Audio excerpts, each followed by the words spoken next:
This is Contemporary Business. I'm Ivor Blumenthal, and there's an issue that I want to address, which is an urgent issue in the Jewish community here in Johannesburg in particular. So I'm joined by Natalia Blumenthal, who is a social media expert and consultant and understands negotiation, I suppose, from a different perspective, and that's the perspective of mediation, of reaching compromises. My style of negotiation, dealing with trade unions on a daily basis and representing the business community in a place like NEDLAC is different. It certainly looks for the mediated compromise, but there are different lines drawn. Natalia, thanks for joining me here on Contemporary Business. Hello, thank you for having me on this show. You and I have a difference of opinion, and it's for that reason that I wanted to record this podcast. Recently, Boycott, Diversity and Sanctions have marched into Pick and Pay Norwood, specifically with a view to conflating the lines between Zionism and Judaism and forcing Pick and Pay Norwood to in fact take down anything to do with signs indicating Passover product, indicating Jewish identity, and in fact the manager at Pick and Pay Norwood agreed to do this, agreed to actually take those signs down. So that is the point that we both start from. As far as I'm concerned, Pick and Pay have declared war by doing this on the Jewish community, not only in Norwood, but in fact on a national basis. And so, as someone who's been trained in war, the reality is one has to react, one has to develop a defense, and more importantly, one has to very often go on an attack that will ensure that something like this never happens again with the Pick and Pay brand. But you have a different opinion. You first have to differentiate between the long-term strategy here and what you're going to do after we finish this conversation. So for me, once we finish this conversation, you are going to go and get pay sticker products for the house because we need that. And there are certain items that you can only get at Pick and Pay. There are certain items you can't get at Woolies, you can't get them at Checkers, and you can't get them at Kosher World, and we need those products. We can sit here and say that we're going to embark on a war, and we can sit here and say that we're going to boycott Pick and Pay nationally, but ultimately it's unrealistic, because at the end of the day we're going to sit down at the supper table tonight with a mango juice that is branded Pick and Pay. So you're telling me that Pick and Pay have a monopoly in the market of kosher juices for Passover that none of the other brands, such as, for example, Spar, such as, for example, Checkers, or in fact Kosher World have? I don't think it's a monopoly. In our country where the Jewish community is so upfront, we know that we have choices. And that leaves it up to each individual store and brand to decide where their place in the community is. I don't think it's a monopoly as much as it's about a different prioritization from Checkers or Woolworths. If Pick and Pay has turned around and prioritized kosher for Pesach juices for the community, you can't blame them for that if nobody else was doing it in the first place. So certainly no, I'm not doing that. I'm not saying a monopoly from a competition commission perspective. I'm saying a monopoly from the perspective that they have seen the market opportunity to produce more kosher for Passover, liquid fruit, apple juices, etc., than any of their competitors. And so they've been benefiting quite rightly from the largesse of the Jewish community, because it's comfortable then to be shopping at Pick and Pay and get all of your products from one place. So I'm completely agreeing with you, and I'm also not naive enough to say that Checkers and Spar and Kosher World don't sell similar kind of products. However, my point is different. My point is that at our very vulnerable point, which is that we shop at Pick and Pay for an entire basket of goods because all of those goods are Passover friendly, that is our vulnerability, that is our weakness. And in many respects, it's that BDS has in fact here capitalized on. Would you at least agree with that? To say that it's our vulnerability is a good way of putting it. But at the end of the day, when you have a problem like this, to me, you need all the facts before you can react. The facts are simple. The facts are Pick and Pay are a national brand. BDS have at the heart of that national brand chosen the one Jewish community, which is prevalent in Pick and Pay Norwood, as most probably the highest turnover of all Pick and Pays in the country from the Jewish community. And BDS have chosen, because they've got inside information all of the time, and I can tell you this from personal experience, they know where we breathe. And so they've sought to cut off our oxygen by cutting off Pick and Pay as the organization that does most for the Jewish retail community. Okay, well, hold on. There's a lot of different issues that you've just brought up. Number one, you haven't exactly said the facts of what exactly happened with the conversation between said BDS people and Pick and Pay Norwood. You don't know. They marched in and said, take down all the Magendovits, take down all the Israeli flags, because we will not tolerate this as the Muslim community in Johannesburg. And then, you don't know what happened then. And then the manager at Pick and Pay Norwood, in terms of policy of Pick and Pay, would have got hold of the national department in Cape Town and said, what do I do? And the national department in Cape Town would have said, the Jewish community on a national basis is so insignificant to Pick and Pay that we've got no problem with you acceding to BDS's requirements. You said would have.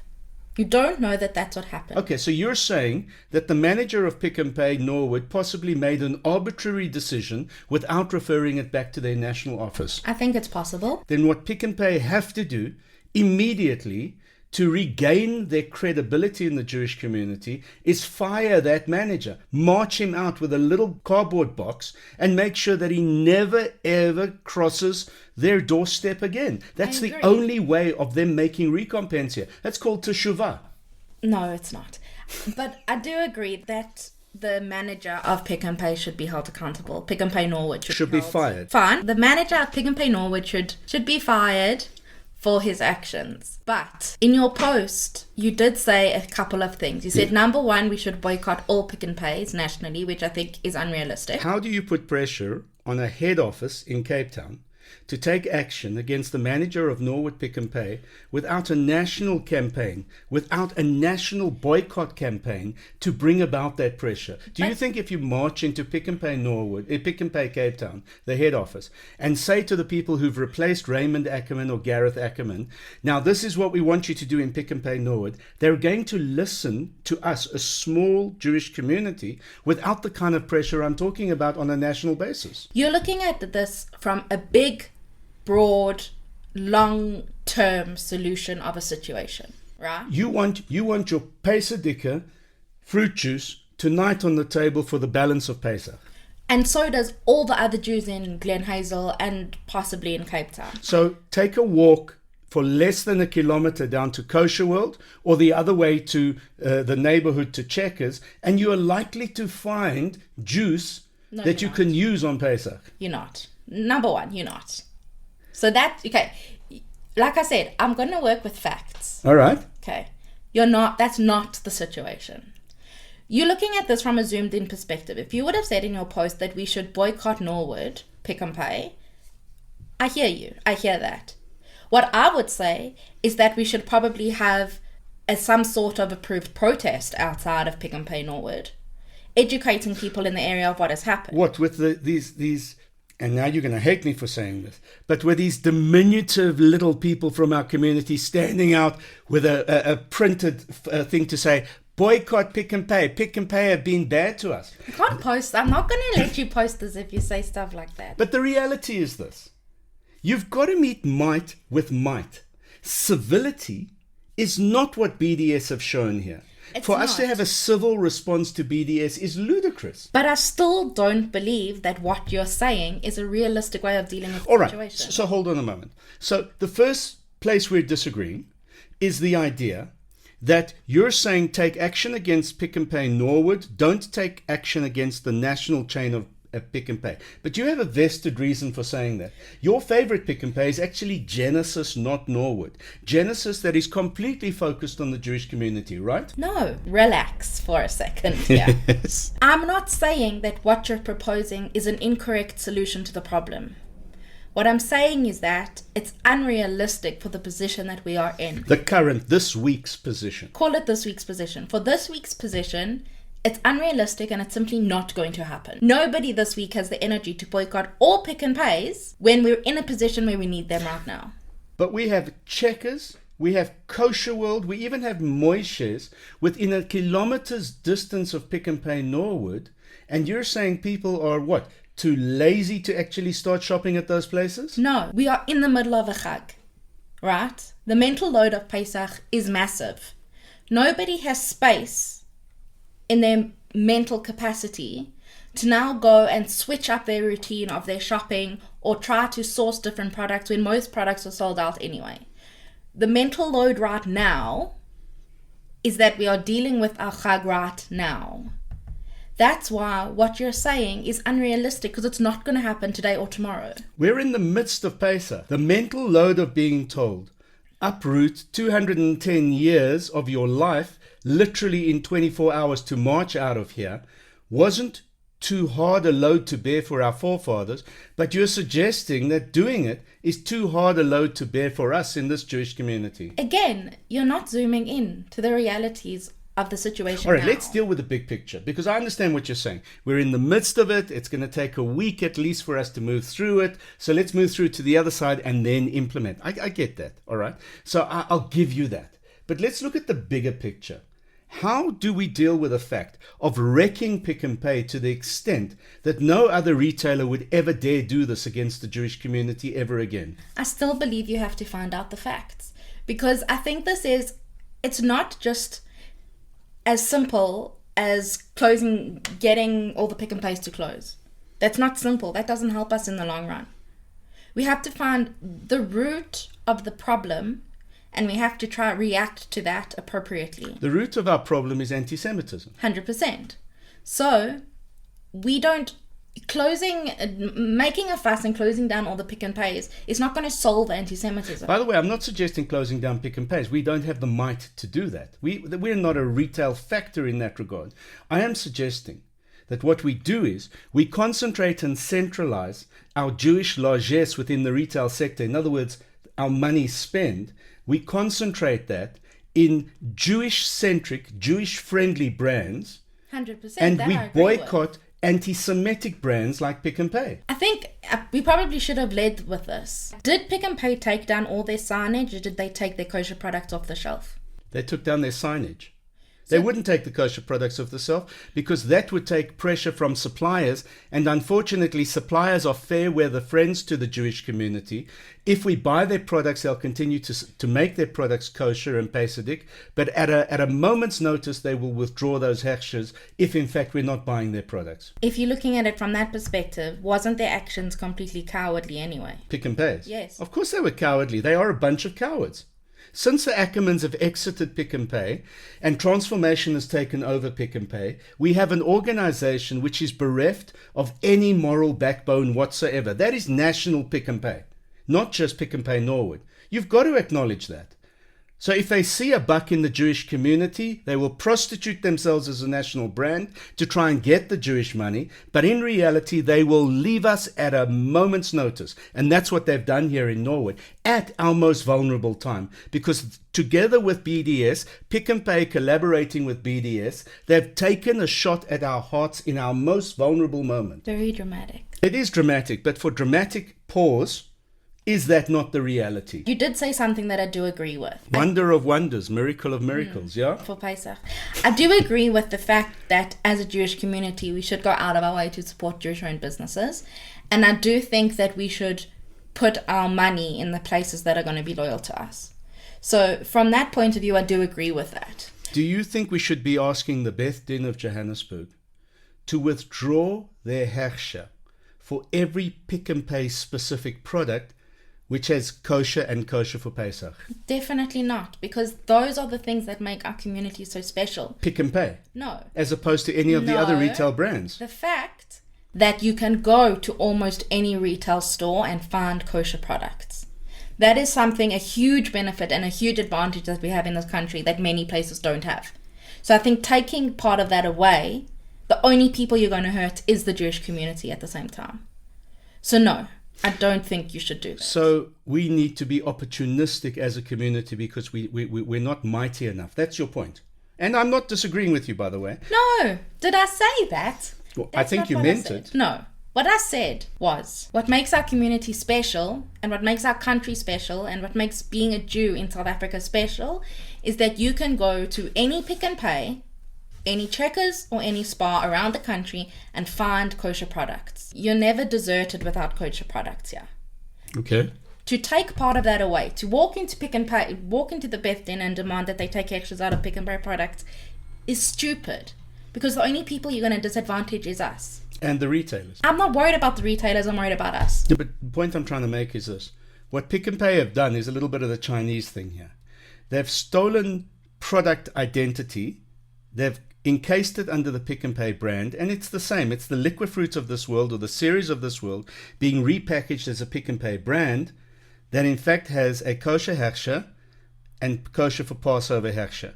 And I'm suggesting that it's the liquid fruits of this world and the series of this world that need to work with the Jewish community to put and to retain their kosher brands in the retailers, the national retail brands, which are Jewish community centric and Jewish community friendly, and to completely pull those brands from a kashrut perspective, to pull those brands out of Pick and Pay, because Pick and Pay have dug the sword into our back, and they are literally making circles with that sword so that we don't survive as a community. I was with you up until the part where you said take it from Pick and Pay. Should we be working with independent retailers to make sure that we have more hechshed products? Sure. Should we be making sure that Pick and Pay is not the only place to get kosher for Pesach juice next year? Sure. But the rest of your sentiment, I don't agree with. Because at the end of the day, you have places like Pick and Pay Genesis, who are prioritizing the Jewish community, have changed over their bakery to be completely kosher, have kosher meat products, they're stocking more kosher products than most Pick and Pays. Because they wouldn't survive where they are unless they did that. But that's okay. It's fine to cater to where you are in the situation that you're in. You're right. You're 100% correct. And we are very thankful to Pick and Pay Genesis for doing that. But the point is this.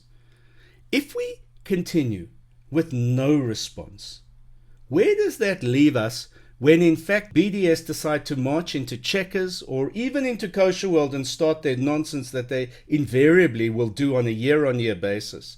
Where does that leave us in terms of impact on those national retailers or independent retailers if we don't take a stand? We can take a stand. We can react. I don't think we shouldn't not react. I think that the situation demands a reaction from us. I just don't agree with what you're saying the reaction should be. Okay, so I'm not the person that did brand management at a master's level. You are. So explain that to me. What is your consultant advice to the Jewish community in how they should respond to Pick and Pay as a national brand? Well, firstly, we are not looking at this from a retailer's reaction perspective, because we are not dealing with liquid fruit or whatever. We're looking at this from a consumer perspective and a safety perspective. Okay. Is the fact that Pick and Pay Norwood doing this so easily maybe hinder our safety shopping there? Perhaps.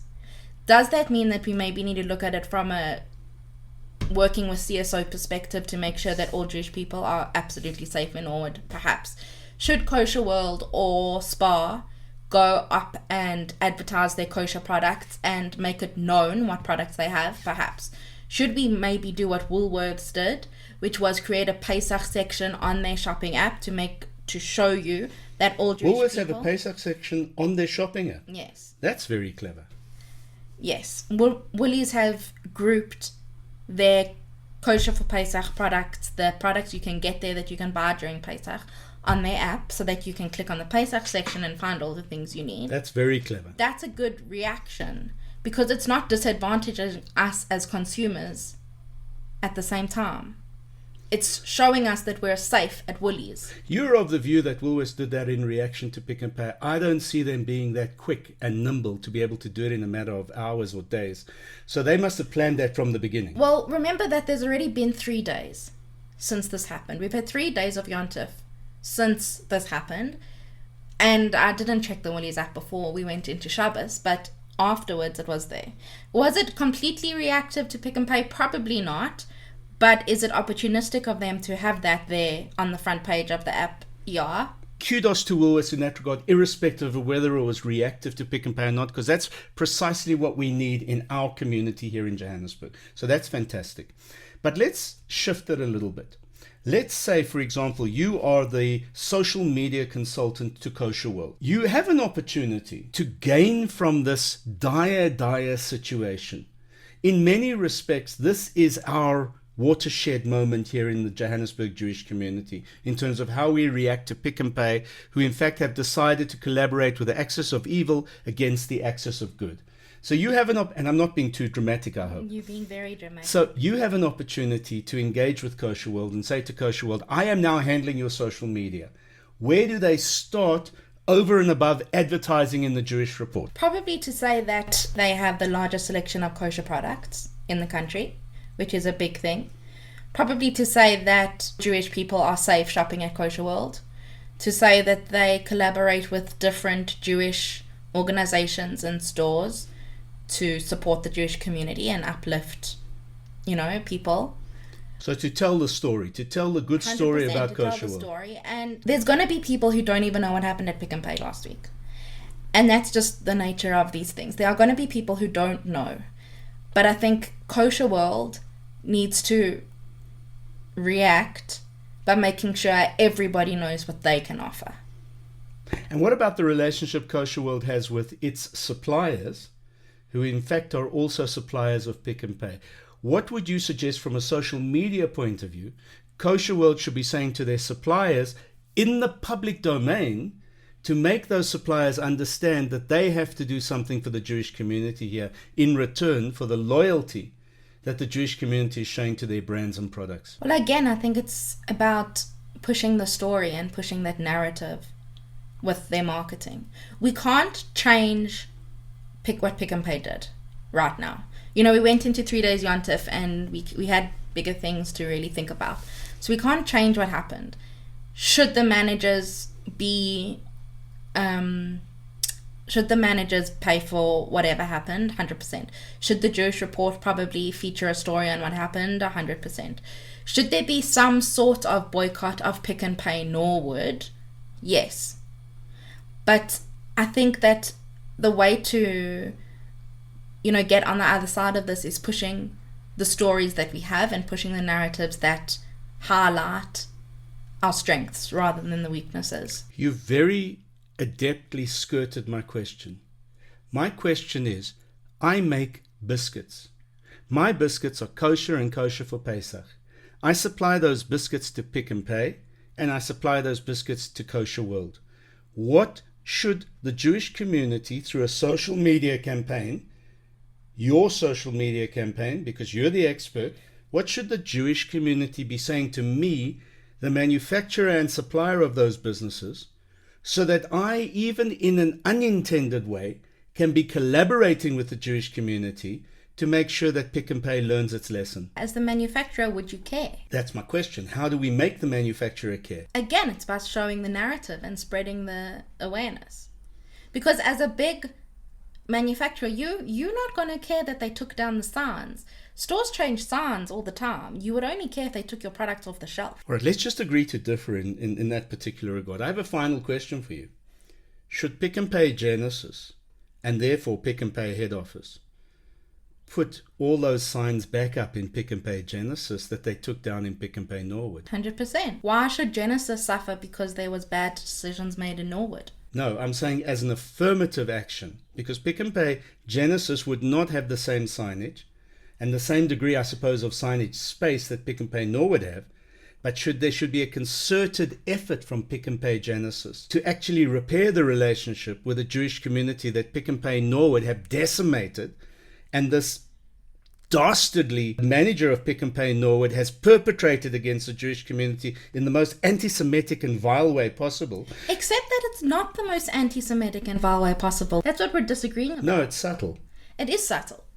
And I think that that's why the drama of it isn't proportionate to the situation. So you're saying my response is disproportionate? Yes. And I think you said there was two things in your post. We should boycott all Pick and Pays across the country, which we've, I think, agreed is unrealistic right now.